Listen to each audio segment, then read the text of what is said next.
নমস্কার বন্ধুরা, সবাই কেমন আছেন? নিশ্চয়ই ভালো আছেন। চন্দনা ফুড হাবে সবাইকে আরও একবার স্বাগত জানাই। তো বন্ধুরা, আজকে আমি খুব সহজ পদ্ধতিতে কেক তৈরি করে দেখাবো। চিনিটাকে গুঁড়ো করে নিয়েছি, আর 2 বাটি ময়দা নিয়েছি, এখানে পরিমাণ মতো দুধ নিয়েছি, যতটা লাগবে দেব। 100 গ্রাম বাটার নিয়ে নিয়েছি, আর এখানে ইস্ট পাউডার নিয়ে নিয়েছি। এখানে আমি বেকিং পাউডার নিয়েছি, আর এখানে কিছু কাজু আর বাদাম নিয়েছি, এগুলো গার্নিশের জন্য। তো একটা স্টিলের ডেস্কি নিয়ে নিয়েছি, আর এর মধ্যে আমি ময়দাটা নিয়ে নিচ্ছি। 2 বাটি ময়দা নিয়ে নিলাম। এখানে আমি হাফ চামচ ইস্ট দিয়ে দিচ্ছি, খুব অল্প পরিমাণে বেকিং পাউডার দিয়ে দিচ্ছি। এগুলো ভালো করে মিশিয়ে নিচ্ছি। এবারে ময়দার মধ্যে আমি চিনি গুঁড়োটা দিয়ে দিচ্ছি।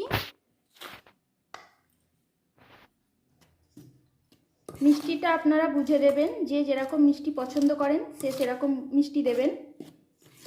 সব কিছু ভালো করে মিশিয়ে নিলাম। আর আজকে আমি বাটার কেক বানাবো।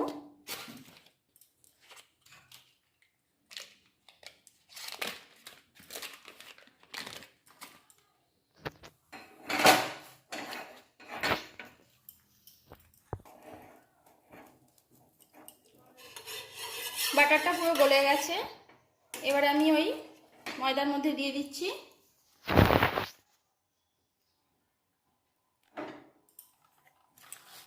ভালো করে মিশিয়ে নেব।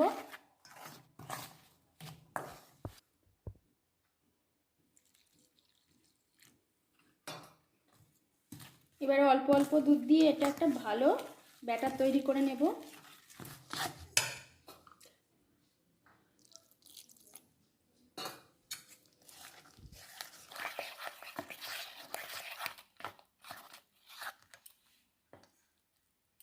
এটা এখন রেডি হয়ে গেছে। তো বন্ধুরা, আমি এখানে একটা স্টিলের পাত্র নিয়ে নিয়েছি, এর মধ্যে আমি এটা বাটার লাগিয়ে নিচ্ছি। আর এখানে একটা সাইজ মতন কাগজ কেটে নিয়েছি, নিচেটায় দিয়ে দিচ্ছি। তো আমি বাটার লাগিয়ে নিচ্ছি ভালো করে। তো আমি সাইড দিয়েও একটা কাগজ এইভাবে দিয়ে দিয়েছি। এর মধ্যে আমি এবারে ব্যাটারটা দিয়ে দিচ্ছি।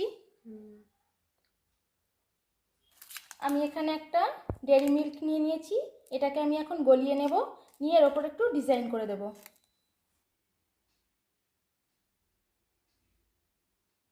তো বন্ধুরা, এখন আমি এর ওপরে একটু ডিজাইন করে নিচ্ছি হালকা করে।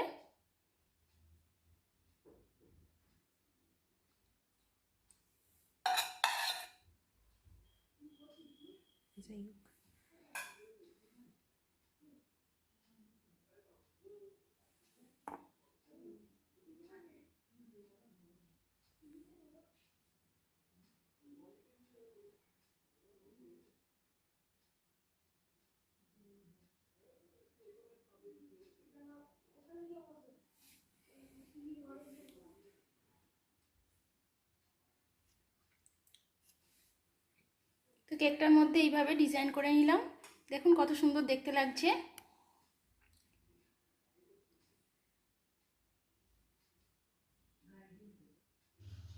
তো আমি কয়েকটা পিনাট বাদাম এর উপর দিয়ে এইভাবে ছড়িয়ে দিচ্ছি। এগুলো আপনারা দিতেও পারেন, নাও পারেন। তো কেকটা আমার এইভাবে সাজানো রেডি হয়ে গেছে, এবারে আমি এটাকে ওভেনের মধ্যে বসাবো। তো বন্ধুরা, আজকে আমি প্রেসার কুকারের মধ্যে কেকটা তৈরি করব, তাই এর ভিতরে একটা স্ট্যান্ড দিয়ে দিচ্ছি। আর প্রেসার কুকারটা এখন গরম হচ্ছে। তো এর মধ্যে আমি কিন্তু রবারটা লাগাবো না,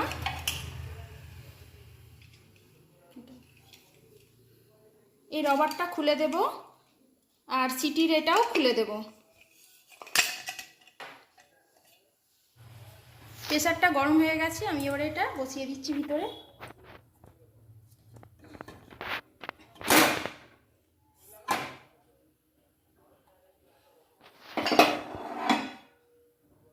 এবার এটা চাপা দিয়ে দিচ্ছি।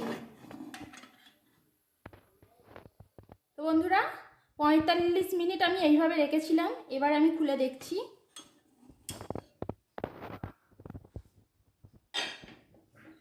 দেখুন কেকটা কতটা ফুলে গেছে। আর আমি একটা টুথপিক নিয়েছি, এইভাবে এবারে টেস্ট করে দেখছি, এটা যদি লেগে যায় তাহলে জানবেন কেকটা রেডি হয়নি। কিন্তু দেখুন একদম পরিষ্কার, কেকটা একদম রেডি হয়ে গেছে।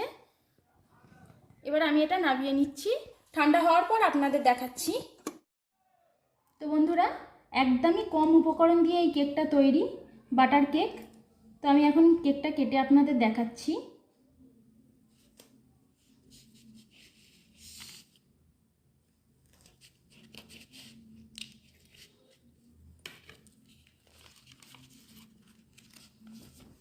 দেখুন ভিতরটা কতটা সফট হয়েছে, দারুণ তৈরি হয়েছে বন্ধুরা। তো আপনারা অবশ্যই এইভাবে একবার বাড়িতে কেক তৈরি করুন, নিশ্চয়ই ভালো লাগবে। আমার রেসিপিগুলো যদি ভালো লাগে তাহলে আমার চ্যানেলটিকে লাইক, শেয়ার এবং সাবস্ক্রাইব অবশ্যই করে আমার পাশে থাকবেন। সবাই সুস্থ থাকবেন, ভালো থাকবেন। ধন্যবাদ বন্ধুরা।